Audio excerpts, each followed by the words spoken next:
NASCAR is a unique sport when it comes to its schedule and venues. During a typical season, they will visit 25 plus unique tracks to make up their marathon of a schedule. There have been tracks on the schedule from the beginning, tracks that have held their first Cup races in the last couple of years, tracks that once held races and are now abandoned, world-renowned tracks, and everything in between. Hi, I'm your host Matt, and this is NASCAR Track History, presented by Dogleg Media. In this series, we look to tell the stories of each of those unique tracks. We explore a wide range of topics in respect to the track and its history, when and why it was built, track records, drivers who got their first career wins at the track, memorable moments from you, the viewer, and so much more. We go in alphabetical order, and today we explore quite possibly the most historic track in the world, Indianapolis Motor Speedway. The Brickyard. This one will be fun. But with that intro out of the way, let's dive into some more NASCAR track history. Indianapolis Motor Speedway is by far the oldest track that the NASCAR Cup Series visits, and it is one of the most prestigious sporting venues in the world. This is going to be a wildly fun episode. Let's get some basics out of the way. Indianapolis Motor Speedway was built in 1909. It's held 30 Cup races, 27 of those were on the oval and 3 on this road course configuration. There have been 18 different winners in the Cup Series at the track, and the track is a 2.5 mile rectangular oval. Indianapolis Motor Speedway is the third oldest permanent auto racing venue in the world, behind Brooklands in England and the Milwaukee Mile here in the States. Constructed in 1909, it was originally developed for automobile manufacturers to test their cars to get them ready for consumers. Carl Fisher was the lead architect and brains behind the speedway, and he originally envisioned a 3-mile long track, but he would have to cut it back to 2.5 miles to make room for the grandstands. Fisher and other investors would purchase 328 acres of flat farmland for the venue and spent a whopping $72,000 for the land. The first event at the track didn't involve cars at all, rather they would have a hot air balloon race. This event would be held on June 5th, 1909, months before the track was even completed. Despite the track not being finished, they still drew a crowd of 40,000 people for this event. The first time cars would race at the track, records were broken, but tragedy also struck. See, the original surface of IMS was basically crushed stone on top of layers of sand and tar. 15 car makers would make the trip to Indy to compete in the first ever race at the massive facility. Only halfway into the first 250-mile event, the race leader Louis Chevrolet, yeah, that Chevrolet, was blinded when a stone smashed his goggles. More issues during the race would lead to far worse consequences, however. Wilfred Bork suffered a rear axle failure, causing his car to flip end over end on the front stretch. Both he and his ride-along mechanic Harry Halcomb died on the scene. After the first day of racing, there would be 2 land speed records set, but at what cost? More devastation would happen on the third day of racing. With 35,000 spectators in attendance, Charlie Mertz's car would blow a right front tire, sending his car over the fence and into the stands, toppling dozens of spectators. This carnage cost the lives of 2 spectators and his mechanic. After Bruce Keane would hit a pothole 10 laps after this, sending him into a bridge support, the race was halted. Fisher knew something had to be done about the surface before any more events could be held. Fisher and his partners then began looking into 2 options, paving the track or using bricks. In 1909, paving was still a fairly new concept, with very few public roads being paved. They conducted grip tests with bricks, and they held up well. And this is where the Brickyard name was born. 5 different manufacturers in Indiana supplied 3.2 million 10-pound bricks to the speedway. Each of these bricks were hand-laid over 2 inches of sand. In addition to the surface improvements, they would construct a concrete wall around the entire track to protect spectators. An interesting story I had never heard until researching for this video, the final brick added to the surface was made of gold, and it was laid by then Indiana Governor Thomas Marshall. Today, only 3 feet, or 1 yard, of the original brick remains exposed at the start-finish line, pointing the name Brickyard. And that brings us to the first Indy 500. It was held in 1911 and had an estimated 80,000 people attending. The race was held on Memorial Day, and to this day, the race still takes place on Memorial Day weekend. 40 cars entered the race, and Ray Haroon would win the event. This win has a great story to it as well. Every other driver in the field had a riding mechanic inside the car with them. Ray decided to save weight and drive solo, allowing him the edge needed to win the race. I love these old racing stories of pure innovation. It's great history. And now that we've covered the history of the track, let's dive into NASCAR's history with the Brickyard and how it became one of the sport's crown jewels. Until 1994, there was only one sanctioned event at Indy per year, the Indy 500. When Tony George, the grandson of Tony Holman, became the CEO of the track in the late 80s, he made a push to bring more racing to the venue. He would accomplish this goal, and NASCAR would run the inaugural Brickyard 400 in 1994. And NASCAR was no stranger to the layout and driving of Indianapolis Motor Speedway, as they raced at Ontario Motor Speedway from 1971 until 1980. Ontario was built as a replica to IMS, being a flat 2.5-mile rectangular oval. And a cool story on how the sport would get a date would take place in September of 1991.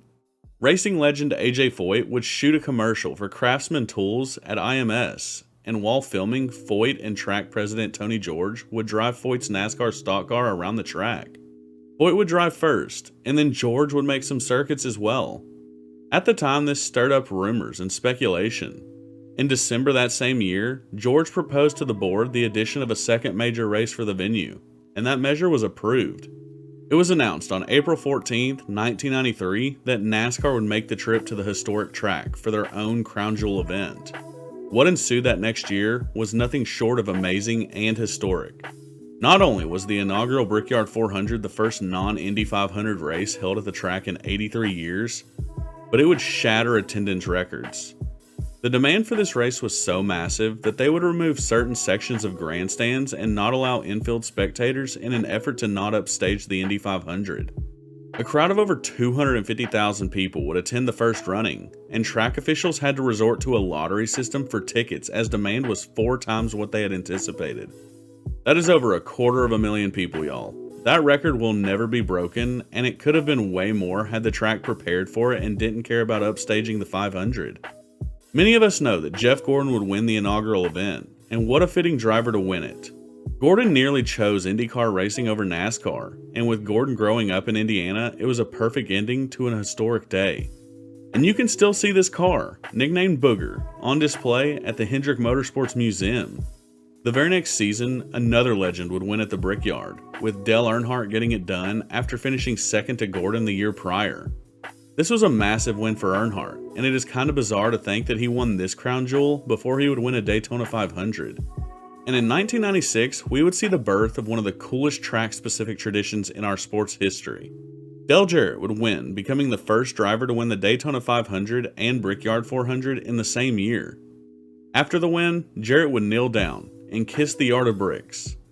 This tradition has carried on every year since, and is personally one of my favorite win traditions in the sport. And the 2004 running of the Brickyard was a pretty historic one as well, for a couple different reasons. To start, it would be the very first time in NASCAR history that a green-white checkered rule would extend the race. Adding to the history, Jeff Gordon would win, joining AJ Foyt, Al Unser, and Rick Mears as 4-time winners at Indianapolis. 2005 would see the hometown hero win, with Tony Stewart winning his first race at Indianapolis. Stewart came to NASCAR after being an IndyCar champion and would follow in Helio Castroneves' footsteps by climbing the catch fence in an all-time NASCAR moment.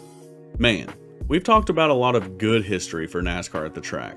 Now let's talk about some not so great moments there, starting in 2008. How many of y'all remember Tiregate? If you don't, consider yourself lucky. What ended up being one of the sport's and Goodyear's most embarrassing moments would happen at IMS.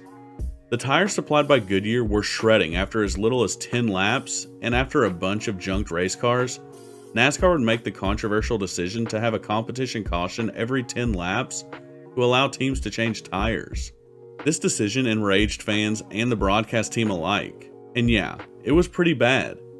The only bright spot of that entire day was Jimmy Johnson won, which if you're not a Jimmy fan, it was just a terrible day all around. And back to some good stuff. The 2004 edition of the Brickyard was another classic. Not only was this the last NASCAR race held on ESPN, but it would also see Jeff Gordon win a record 5th race at the Brickyard, 20 years after his win in the inaugural running. 2016 saw the longest Brickyard race ever for NASCAR, needing a couple of overtimes to sort it out. Kyle Busch would win after 170 laps, making it technically the Brickyard 425. And the race at Indy has only ever been rained out one time, in 2018. The race would be ran on Monday, with Brad Keselowski winning it. Only having one rainout in 27 years on the oval is a spectacular track record. I wish Mother Nature was this nice to the rest of the venues on the circuit. And 2021 would see a major shift, one that came with its fair share of mixed opinions. From 2021 until 2023, NASCAR would ditch the oval configuration for the interior road course at IMS. This new event would be named the Verizon 200 at the Brickyard. While it did see two somewhat surprise winners in AJ Allmendinger and Michael McDowell, fan reception dwindled every year it was on the schedule. In 2023, it was announced that NASCAR would return to the Brickyard 400, and with 2024 being the 30-year anniversary, this was a much welcomed announcement. And that's a brief rundown of the history of NASCAR at IMS. Now let's take a look at some track records for the Indianapolis Motor Speedway. Alright, let's start this one off with a bunch of records held by one man. Jeff Gordon holds 4 records outright that are notable. He has the most starts with 23, he has the most wins with 5. He also has the most top 5s with 12, and he's led the most laps with 528. Jeff left no stones unturned at IMS, calling the place his playground from the very beginning, winning the inaugural race. And now we go to the fastest NASCAR qualifying lap. And this is a record that isn't held by Gordon. This honor belongs to Kevin Harvick, where he would post a 47.647 second lap in 2014. His average speed would be 188.88 miles per hour, and that's pretty fast. And let's give some love to the IndyCar guys, mainly the man who set the fastest race lap at the track. And that man would be Eddie Cheever. He would lay down a blistering 38.119 second lap, with his average speed being 236.103 miles per hour. And that makes the NASCAR time seem slow in comparison. While IndyCar isn't my speed, I can certainly respect the guts it takes to pull that off. And finally, we have the most cautions.